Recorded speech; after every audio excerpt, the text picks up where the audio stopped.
How big do the stakes need to be in a rom-com? My name is Gina. I'm an author, editor, publishing professional. I help you make your writing better. The stakes in a rom-com are really small and intimate. So this person says, I had an agent reject my manuscript because she didn't buy the stakes, felt they were too slight. Now, the didn't buy is what's in quotations, and felt they were too slight is not. I'm going to assume that both of those things were stated in the email, otherwise you wouldn't have included them here.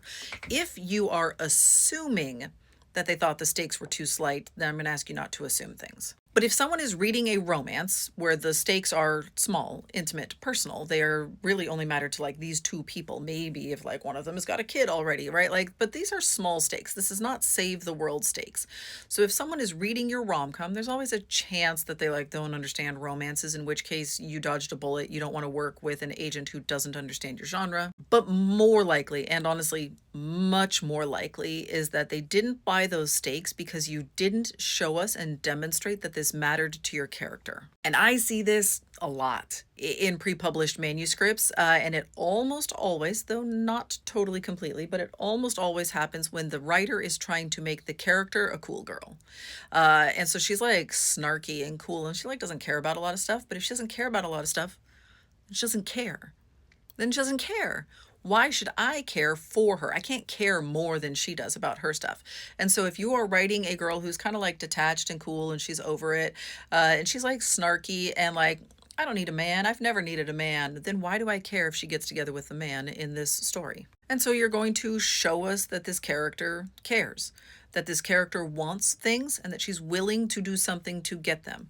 If the plot is just sort of happening to her or happening outside of her control, then that also usually makes her feel very disconnected from the stakes. But this character wants something.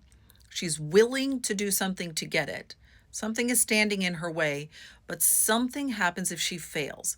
And the answers to those questions, like what happens if she fails? I don't know, I'll be okay. Then there's nothing at stake. I don't care if you win or lose because you're going to be okay either way. What are you willing to do to get it? Yeah, I don't know, my job, I guess, whatever gets assigned to me, then you don't really want it. I don't care. You have to show us that this character cares about the things that she is going after, even if she's like scared to do so early on. Overcoming that fear over the course of the story shows us that she cares and shows that this thing matters to her. You can write very intimate stories, very, very quiet stakes about things that should feel really, really small. But if the character cares, then your readers are going to care also.